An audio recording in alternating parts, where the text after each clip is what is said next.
শাস্ত্রে কি বলে? লক্ষ্মী কোথায় থাকে? মায়েরা জেনে রাখো, ছেলেকে শুধু চাকরির জন্য বড় করো না। যদি দুটো ছেলে হয় তাহলে একটা ছেলেকে চাকরির জন্য বড় করো আর একটা ছেলেকে ব্যবসা শেখাও। কারণ কি জানো? চাকরির বাজার তো ভালো নয়। কি দিদি কি মোদি, চাকরির বাজার সবাই একদম কৃপণ। সেই জন্য চাকরির বাজার কিন্তু ভালো নয়। দুটো যদি ছেলে থাকে, একটা ছেলে চাকরির জন্য পড়াশোনা করুক আর একটা ছেলেকে ছোট থেকেই ব্যবসা শিখিয়ে দে। আর যদি সম্ভব হয় দুটো ছেলেকেই ব্যবসা শিখিয়ে দিন, কারণ ব্যবসা করতে পারলে সে স্বাধীনভাবে সারা জীবনটা কাটাতে পারবে। আমাদের শাস্ত্র বলছে যে চাকরিতে মন না দিয়ে ব্যবসায় বেশি মন দেওয়া উচিত, কারণ বাণিজ্যে বসতে লক্ষ্মী তদর্ধং কৃষি কর্মণি তদর্ধং রাজসেবায়াম ভিক্ষায়াং নৈব নৈব। এসব শাস্ত্র কথা শুনে রাখুন, ভবিষ্যতে কাজে লাগবে। বসো, বাচ্চাদের কাজে লাগবে। শুধু চাকরির জন্য পাগল হয়েও না, পড়াশোনা নিশ্চয়ই করবে জ্ঞান অর্জনের জন্য। যত পড়াশোনা করবে তত জ্ঞান অর্জন হবে, কিন্তু চাকরি লক্ষ্য করে নয়। পারলে ব্যবসা করবে, না পারলে তবেই চাকরির জন্য ছুটবে, কারণ চাকরিটা সবসময় 3 নম্বরের স্থান ভারতীয় মুনি ঋষির কাছে। ইংরেজরা আমাদেরকে চাকর হওয়া শিখিয়েছে। ইংরেজরা আমাদের ইংরেজি ভাষা শিখিয়েছে কেন? যাতে আমরা তাদের চাকর হয়ে থাকতে পারি। দেখবেন ভারতবর্ষের শিক্ষা নিয়ে যারা পড়াশোনা করবেন, এই ইতিহাস তাদের জানা যে ইংরেজরা আমাদের চাকর বানানোর জন্য শিক্ষা ব্যবস্থা চালু করেছিল। সেই জন্য আমাদের যে শিক্ষা ব্যবস্থা সেটা ইংরেজদের সাজানো শিক্ষা ব্যবস্থা। নইলে আমাদের নিজেদের শিক্ষা ব্যবস্থা যদি হতো, তাহলে ইতিহাস, ভূগোল, অঙ্ক, বিজ্ঞানের আগে আমাদের সঙ্গীত শেখানো হতো। কারণ সঙ্গীত হচ্ছে ভারতবর্ষের আসল শিক্ষা।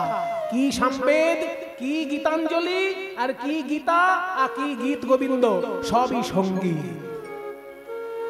সামবেদ থেকে শুরু করে আমাদের সঙ্গীতের ইতিহাস, 5000 বছরের সঙ্গীতের ইতিহাস ভারতবর্ষে। কিন্তু কোন বিদ্যালয়ে সঙ্গীতকে 1 নম্বর জায়গা দেওয়া হয়েছে কি? বলুন আমাকে। ইংরেজি, ইতিহাস, ভূগোল, অঙ্ক, জীবন বিজ্ঞান, ভৌত বিজ্ঞান সবই ভালো সাবজেক্ট, কিন্তু সঙ্গীত তো আমাদের আসল সাবজেক্ট ছিল। 5000 বছর সঙ্গীতের ইতিহাস ভারতবর্ষের, যেটা সারা পৃথিবীর লোক জানে, কিন্তু ভারতবর্ষের শিক্ষা ব্যবস্থা থেকে সঙ্গীতটাকেই সরিয়ে রাখা হয়েছে। এগুলো হচ্ছে আমাদের শিক্ষার ত্রুটি। সেই জন্য আমাদের যে শিক্ষা ব্যবস্থা সেটা চাকর বানিয়ে রাখার জন্য, চাকরি করার জন্য। কিন্তু মুনি ঋষি বলছেন সাবধান, চাকর হওয়ার জন্য পড়াশোনা করো না, জ্ঞান অর্জনের জন্য পড়াশোনা করো। আর লক্ষ্মী কোথায় থাকে শুনে নাও। 3 জায়গায় লক্ষ্মী থাকে আর 1 জায়গায় লক্ষ্মী থাকে না। 3 জায়গায় কোথায় কোথায় লক্ষ্মী থাকে? বাণিজ্যে বসতে লক্ষ্মী, ব্যবসায় লক্ষ্মী থাকে, তদর্ধং কৃষি কর্মণি, তার অর্ধেকটা থাকে চাষবাসে। ওই জন্য 1 নম্বরে ব্যবসার স্থান, 2 নম্বরে চাষবাসের স্থান, 3 নম্বরে চাকরির স্থান। কিন্তু এখন লোকের মধ্যে পড়াশোনার যে ট্রেন্ড, তার মধ্যে চাকরিটাকে প্রধান লক্ষ্য রাখে। তারপর যদি বাবার চাষ থাকে তবে চাষবাস নিয়ে চিন্তা করে, তারপর যদি বাবার ব্যবসা থাকে তবে ব্যবসা নিয়ে চিন্তা করে। কিন্তু লক্ষ্য হওয়া উচিত ছিল আগে ব্যবসা, তারপর চাষ, তারপর চাকরি। কারণ লক্ষ্মী বাস করেন ব্যবসায় 1 নম্বর, চাষবাসে 2 নম্বর, আর চাকরিতে 3 নম্বর। তদর্থং রাজসেবায়াম, রাজসেবা মানে চাকরি, চাকরির মধ্যে 3য় লক্ষ্মীর স্থান। আর যে কেউ যদি ভিক্ষা করে তার কাছে লক্ষ্মী থাকবে না। ভিক্ষায়াম নৈব নৈব চ। ওই জন্য 3টে লক্ষ্য নিয়ে জীবনে এগোতে হবে। পড়াশোনা করবে জ্ঞান অর্জনের জন্য, কিন্তু জীবনে এগোতে গেলে ব্যবসা, চাষবাস, তারপর চাকরি, 1 নম্বরে চাকরি। তাহলে তোমাদের যে একটা বাপ কেলে ব্যবসা রয়েছে, দধি দুগ্ধ ঘৃত ঘোলে, এই ব্যবসা নিয়ে করো। তুমি যদি না পারো মেয়েকে পাঠাও, মেয়ে যদি ঝগড়াতে হয় ছেলেকে পাঠাও। আবার বলছো ছেলে নাকি মা কালীর মন্দিরে সারাক্ষণ বসে থাকে, তাহলে বৌমাকে পাঠাও। রাধারানী যখনই শুনেছেন আমাকে পাঠানোর কথা হচ্ছে, অমনি রাধারানী আনন্দিত মনে বলছেন, কইরে সখী, তোরা আমায় সাজিয়ে দে, আমার গোবিন্দ দর্শনে যেতে হবে। ও বড়িমা, আমাদের বৌমাকে নিয়ে যাবে, যেমনটি নিয়ে যাবে আবার তেমনটি ফিরিয়ে আনবে। চল রে ললিতা, আমার গোবিন্দ দর্শনে যায়। ললিতা বিশাখা সাথে চলিয়া যাইতে পথে, ললিতা বিশাখা সাথে চলিয়া যাইতে পথে, ধনী আমার কত সাধে বাড়াইছে পাগো, কত সাধে বাড়াইছে পাগো, উথলিল ভাব সার এলাইল কেশভা, লীল ভাব সার এলাইল কেশভা, ধরনে না যায় রাধার গাগো, ধরনে না যায় রাধার গাগো, সর্বনাশ সর্বনাশ। রাধারানীর গা থেকে কখনো ওড়না সরে যায় না, কিন্তু ওই দেখ কৃষ্ণ দর্শনের জন্য এতটাই ব্যাকুল হয়ে গেছেন আমার রাইধনী, গা থেকে ওড়না খুলে গিয়ে মাটিতে লুটাচ্ছে। এ কি কৃষ্ণ অনুরাগ! তোরা দেখ না রাধা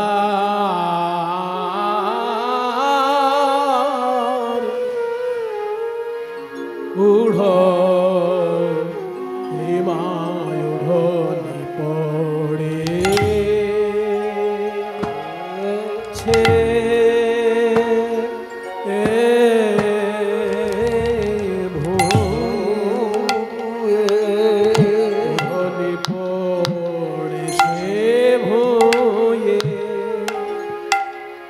পড়েছে ভুয়ে ঘাম, হেমা হেমা ঘাম চুয়াইছে, চুয়াইছে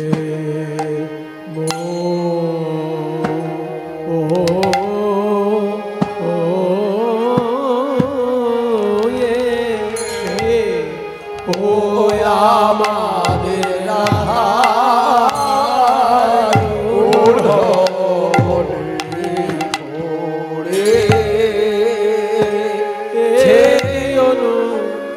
অনুরাগ রে অনুরাগ রে,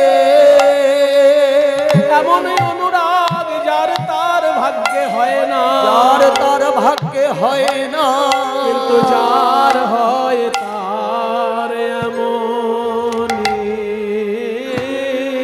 হয়। কৃষ্ণ অনুরাগ যার হয় তার এমনই হয়, হারা নয়ন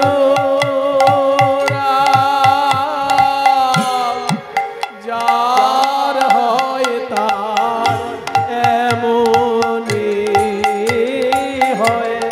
কৃষ্ণ অনুরাগ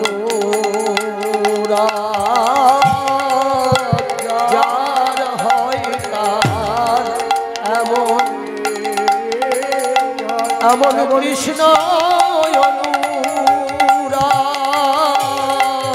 যার হয় তার এমনই হয়, কৃষ্ণ অনুরাগ যার হয় তার এমনই হয়, কৃষ্ণ অনুরাগ যার হয় তার এমনই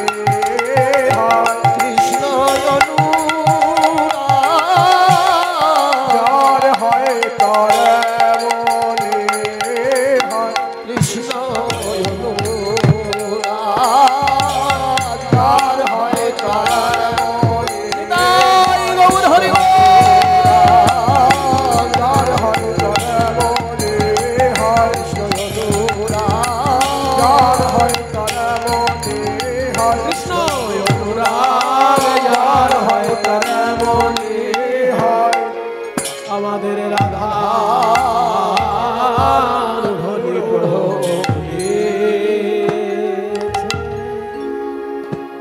উড়নি পড়েছে ভুয়ে ঘাম চুয়াইছে মুয়ে চাঁদ মুখ করে ঝলমল হিয়ায় প্রবাল মাল হেমকতি শোভে ভালো হিয়ায় প্রবাল মাল হেমকতি শোভে ভালো দুটি আঁখে করে ছল ছল দুটি আঁখি করে ছল ছল যে যে বিষয়টা ভালোবাসে বাবা রাস্তায় বেরোলে দেখবেন সেটা নিয়েই আলোচনা হয়। এই যে আপনারা কীর্তন শুনতে আসার সময় বন্ধুরা মিলে দল বেঁধে যখন আসছিলেন আলোচনা করছিলেন, অমুক জায়গায় কীর্তন শুনতে গেলাম এই হলো, অমুক জায়গায় কীর্তন শুনতে গেলাম এই হলো। যে যেটা ভালোবাসে রাস্তায় বেরোলে সেটা নিয়েই তো আলোচনা করে। সখীদের সঙ্গে যখন রাধারানী পথে এসেছেন ওই কৃষ্ণ কথাই আলোচনা করছেন। পথে যেতে কহে কথা কানু পর সঙ্গ, পথে যেতে কহে কথা কানু পর সঙ্গ, প্রেমে অঙ্গ ঢর ঢর পুলকিত অঙ্গ, প্রেমে অঙ্গ ঢর ঢর পুলকিত অঙ্গ, মথুরার বিকে যেতে আর পথ না, ওই মথুরায় বিকে যেতে আর পথ নাই, পাতিয়া মঙ্গল ঘর বসেছে কানাই। ও বুড়িমা, রাস্তার মাঝখানে এত বড় কলসি কেন? এ তো জ্বালা। বিরাট বড় একটা ঘট, অনেক বড় ঘটকে আগেকার দিনে জ্বালা বলতো না, জল রাখা হতো ঘরে। বিরাট একটা কলসি, আর সেই কলসির গায়ে লিখে দিয়েছে দান ঘট, মানে যার কাছ থেকে যা কর হিসেবে আদায় করা হবে এই কলসির মধ্যে রাখা হবে, আর সেটা মাথায় করে নিয়ে যাওয়া হবে কংস রাজার দরবারে জমা পড়বে। একদম রাস্তার মাঝখানে একটা বড় মাটির কলসি রেখেছে কর আদায় করার জন্য। আর দুই পাশে দুইজন লাঠি নিয়ে দাঁড়িয়েছে, একদিকে কৃষ্ণ দাঁড়িয়েছে লাঠি নিয়ে, আর একদিকে সুবল সখা দাঁড়িয়েছে লাঠি নিয়ে। কাউকে যেতে দেবে না কর না দিলে। কৃষ্ণকে রাখাল বেশে দেখে সবাই অভ্যস্ত, আজকে তাকে কর আদায় করা একজন সরকারি কর্মচারী হিসেবে দেখে সবাই স্তম্ভিত। মনে করুন আপনার পাড়ার একটা বকাটে ছেলে, সারা জীবন তাকে ডাঙ্গুলি খেলতে দেখেছেন কিংবা হই হুল্লোড় করতে দেখেছেন, কিন্তু সে তলে তলে এমন পড়াশোনা করে ফেলেছে আইপিএস অফিসার হয়ে গেছে, মানে বিরাট বড় পুলিশের অফিসার হয়ে গেছে। তারপর যখন লাল বাতির গাড়ি নিয়ে পাড়ায় ঢুকবে, এইবার পাড়ার লোকেরা কি ওই আগের মতো ব্যবহার তার সঙ্গে করতে পারবে? যে ছেলেটা পাড়ায় পাড়ায় ডাঙ্গুলি খেলে বেড়াতো, সেই ছেলেটা আজকে অফিসার হয়ে যখন পাড়ায় আসবে তখন সবাই তাকে সমীহ করে কথা, লাল বাতি বলে কথা। ঠিক তেমনি কৃষ্ণ গরু চড়াতো, এটাই দেখেছি, কিন্তু কৃষ্ণ আজকে কংস রাজার কর আদায়কারী রাজকর্মচারী হিসেবে মাথায় লাল পাগড়ি বাঁধা। ওরে বাবা, এই রূপে তো কখনো আমাদের ওই কেলে ছোড়াকে দেখিনি। এ তো সাংঘাতিক ভয়ঙ্কর রূপ। রাজার প্রতিনিধি, কংস রাজার প্রতিনিধি হয়ে আজকে কৃষ্ণ সামনে দাঁড়িয়েছে। ছোট বড় কথা বলা যাবে না, সাবধানে বলতে হবে কথা। ওই দানি, দানি মানে দান আদায়কারী, অর্থাৎ কর আদায়কারী রাজ কর্মচারী কৃষ্ণ। রাধারানী ওই রূপ দেখে স্তম্ভিত হয়ে গেলেন, ভয়ে কাঁপছে। ওই দানি দেখে, আর তালের গান 20 মাত্রা, 8 4 8 ছন্দ। কাঁপিছে কাঁপিছে শরীর গো, ও গো বড়া, ওই আমি কেন ঘরে বাহিরে গোলাম গো কাজ তো ভালো ভালো করি না গো আমি কেন কেন ও গো মরি মা গো কাজ তো ভালো করি না গো আমি কেন ও গো মরি মা গো কাজ তো ভালো কাজ তো ভালো করি না গো আমি কেন ও গো মরি মা গো কাজ তো ভালো কাজ তো ভালো করি না গো আমি কেন মা গো কাজ তো ভালো কাজ তো ভালো করি না গো আমি কেন হলো মরি মা গো কাজ তো ভালো কাজ তো ভালো করি না গো আমি কেন হলো মরি মা গো কাজ তো ভালো কাজ তো ভালো করি না গো আমি কেন হলো মরি কাজ তো ভালো করি না গো আমি কেন ঘরে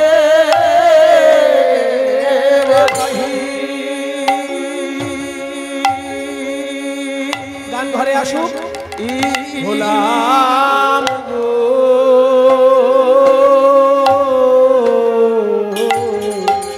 কাঁপেছে সরে ও গো ওই ওই ওই ওই দানি দেখি আড়তালের গান হলো 20 মাত্রার তাল, এগুলো প্রাচীন কীর্তনের রূপ। ও বড়িমা, আমি যদি আগে জানতাম এইখানে পথের কাঁটা থাকবে তাহলে ঘর থেকে বেরোতাম না। মু যদি জানিতাম আগে এ পথে কণ্টক আছে, মো যদি জানতাম আগে এ পথে কণ্টক আছে, আমি তবে ঘরে ঘরে না হতাম বাহির গো, আমি তবে ঘরে না হতাম বাহির গো, আমি তবে ঘরে। কোন কোন লোকের কপাল এত খারাপ থাকে, তাকে কি বলে জানো? পাথর চাপা কপাল। আমার হচ্ছে পাথর চাপা কপাল। আমার ঘরে শত্রু, বাইরে শত্রু, আবার এই রাস্তাতেও মাঝখানে ওই দেখো মাথায় লাল পাগড়ি বেঁধে কংস রাজার অনুচর হয়ে দাঁড়িয়ে রয়েছেন বিরাট বড় দান ঘট পেতে। আমাদের পরিচিত লোক, কিন্তু এখন অপরিচিত লাগছে। ঘরের বৈরী ননদিনী, পথের বৈরী হলো দানী। ঘরের বৈরী ননদিনী, পথের বৈরী হলো দানী। আমার ঘরে বৈরী ননদিনী, পথে বৈরী হলো দানী। ও বড়িমা, ঘরের বৈরী, বৈরী মানে শত্রু, ঘরের বৈরী ননদিনী, পথের বৈরী হলো দানী। আর আমার নিজের সঙ্গেও শত্রু আছে। দেহের বৈরী নব যৌবন গো, আমার দেহের বৈরী নব যৌবন গো, হেন মনে উঠে তাপ, যমুনায় দিব ঝাঁপ।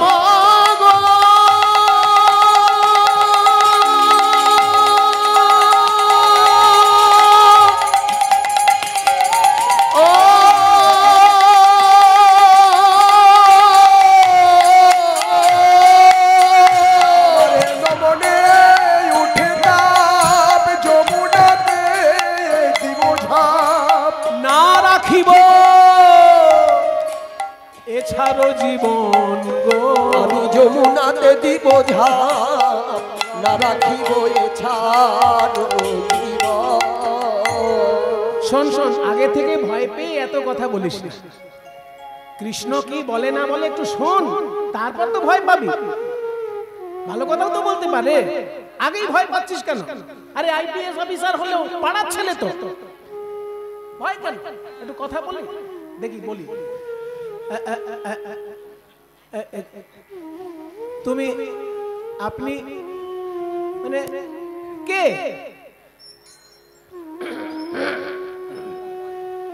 কৃষ্ণ দেখছে এইবার আমাকে একটু একটু সমীহ করছে। রাখাল ছেলে বলে সবসময় তো যা খুশি তাই বলে। এবার আজকে আমি কংস রাজার অফিসার না, রাজ কর্মচারী আমি, ওই জন্য সমীহ করে কথা বলছি। আমি কে শুনবে? কংস রাজার দরবারে আমি চাকরি পেয়েছি। হ্যাঁ, একেবারে সেন্ট্রাল গভর্নমেন্ট। তখনকার দিনেও ছিল বাবা এরকম, ইংরেজিতে লেখা থাকতো না, সংস্কৃতে লেখা থাকতো। সেন্ট্রাল গভর্নমেন্ট তখন কংস রাজা, আর বৃন্দাবনের লোকাল গভর্নমেন্ট হচ্ছে নন্দ রাজা। লোকাল গভর্নমেন্ট নন্দ রাজা, সেন্ট্রাল গভর্নমেন্টে কংস রাজা। ওই জন্য নন্দ রাজাকে প্রত্যেক বছর একবার করে যেতে হতো, কংসের বাড়িতে ট্যাক্স দিয়ে আসতে হতো। ওই নন্দ রাজার মতন আরো যারা ছোট ছোট রাজা ছিল, তারা সবাই বছরে একবার কংস রাজার বাড়িতে কর দিয়ে আসতে। কৃষ্ণ বলছে আমি কংস রাজার কাছে চাকরি পেয়েছি। কিসের? না দান। অর্থাৎ তোমাদের কাছ থেকে আমি কর আদায় করব, তোমরা দধি দুগ্ধ বিক্রি করে বড়লোক হয়ে যাচ্ছ, কিন্তু কংস রাজাকে কর দিচ্ছ না। তাই কংস রাজা আমাকে নির্দেশ দিয়েছেন তোমাদের কাছ থেকে কর আদায় করার জন্য। বলে বাবা বলো বলো, ওই না বেশে কোথায় বা যাও ও গোয়ালিনী, হে বলো কোথায় তোমার ঘর, হে বলো তোমরা কোথায় বা ও যাবে হেন সুন্দর বেশে দুটি বাহু দোষারি গরবি গরব ভরে বলো তোমরা ও যাবে হেন সুন্দর বেশে দুটি বাহু সারি গরবিনী গরব ভরে ওই না বেশে কোথায়। ললিতা বিশাখা বলছে আমরা কোথায় যাচ্ছি শুনবে? আমরা দধি দুগ্ধ বিক্রি করতে যাচ্ছি। দধি দুগ্ধ ঘৃত ঘোলে পশরায় আমার, দধি দুগ্ধ ঘৃত ঘোলে পশরায় আমার। কে তুমি? তোমার বলে গোলাপ কষার। কে তুমি? তোমার বলে গোলাপ কষার। কে আমি মানে আমাকে দেখে বুঝতে পারছো না? মাথায় লাল পাগড়ি। আমি যদি রাখাল থাকতাম তাহলে গামছা নিয়ে বের করতাম, কিন্তু লাল পাগড়ি, কংস রাজার লোক আমি। চাকরি পেয়েছি, চাকরি। হ্যাঁ, লোকে একটা চাকরি পায় না, আর আমি একসঙ্গে দুটো চাকরি পেয়েছি। বলে ওরে বাবা, বলে কি গো, দুটো চাকরি? কি কি? এক, যারা কর দিচ্ছে না তাদের কাছ থেকে কর আদায় করে কংস রাজাকে দেওয়া। দুই, যারা নৌকায় পারাপার করে অথচ কংস রাজাকে কিছু দেয় না, তাদের কাছ থেকেও পয়সা নিয়ে কংসকে দেওয়া। ঘাটের ঘাটো আলো আমি পথে মহাদানী, ঘাটে গান দিতে হবে শোনো বিনোদিনী, তোমায়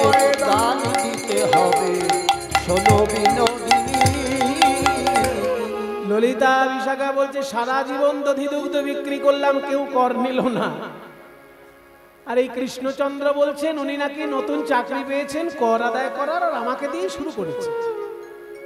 এই যে শ্যামসুন্দর, চাকরি পেয়েছো যে বলছো, সত্যি সত্যি চাকরি পেয়েছো তো, না ভুয়ো অফিসার? আজকাল আবার অনেক ভুয়ো অফিসার বেরোচ্ছে, দেখবেন একটু খেয়াল করবেন, কত জায়গায় পুলিশ সেজে লোকে পয়সা আদায় করছে, ভুয়ো অফিসার। তুমি যদি ধরা পড়ে যাও কংসের কারাগারে পাঠিয়ে দেবে, জানো তো? চাকরি পেতে গেলে যে সব গুণ থাকে সেগুলো তোমার কাছে আছে? বলো বলো কোন গুণে বেধি তোমায় দানি করেছে, তোমায় দানি করেছে, তোমায় দানি করেছে, বলো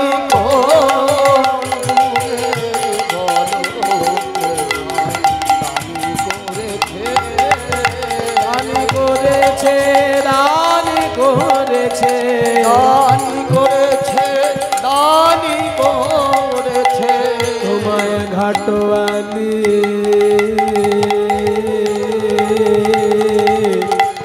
দিয়েছে, করেছে